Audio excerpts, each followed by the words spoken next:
Hello, my name is Katie and I'm an intern with the Albemarle Pamlico National Estuary Partnership. Here are some key environmental headlines from the past week in North Carolina and Virginia.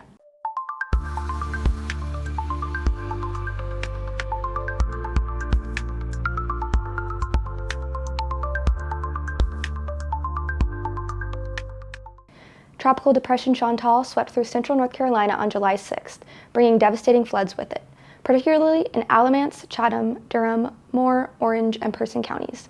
The damage was extensive, washing out portions of the Raleigh-Greensboro Amtrak line and leading to over 100 road closures on the afternoon of the 6th. Almost 90 people were evacuated from their homes in Chapel Hill, and over 80 people were rescued by boat. Duke Energy reported that at the time of the storm, there were more than 30,000 power outages. An initial report estimated that Orange County experienced $56 million in flooding damages as a result of the storm. Communities across central North Carolina, like Hillsborough, have come together despite the destruction, creating water distribution centers and other resource hubs for those impacted by the tropical depression. The city of Durham announced that 5.8 million gallons of wastewater entered the Eno River after flood-related damages.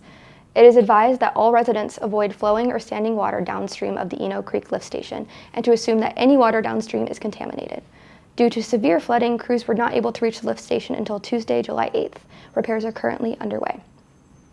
2 weeks before Tropical Depression Chantal, the Senate passed Senate Bill 266, the Power Bill Reduction Act.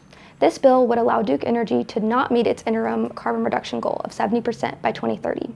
Proponents for the bill argue that it is a responsible move to protect the interests of utilities and manufacturing, whereas those opposed to the bill argue that net zero emissions are a must. The bill was ultimately vetoed by Governor Josh Stein. The Hurricane Helene bill provided money for Canton to build a new wastewater treatment plant. For the last few decades, the owner of a local paper mill handled the town's wastewater treatment for free. This arrangement ceased when Speartest Worldwide purchased the mill. Speartest charges the town $140,000 per month for wastewater treatment. The town plans to purchase and redevelop the west side of the property, which has the treatment plant. $14 million will be used for said purchase, and $38 million of previously awarded funds will be used to construct a new plant. Residents of Onslow, Pender, New Hanover, and Brunswick counties are invited to participate in a regional hazard mitigation plan survey.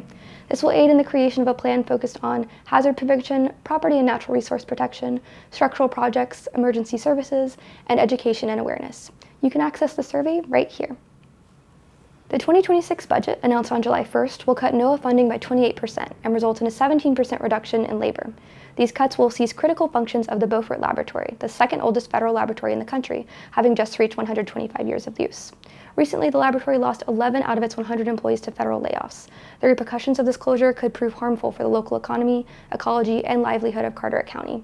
NC Grant is also at risk of loss of funds, impeding university research funded by APNEP. More than 80 algal blooms have been reported in Lake Norman since the start of June.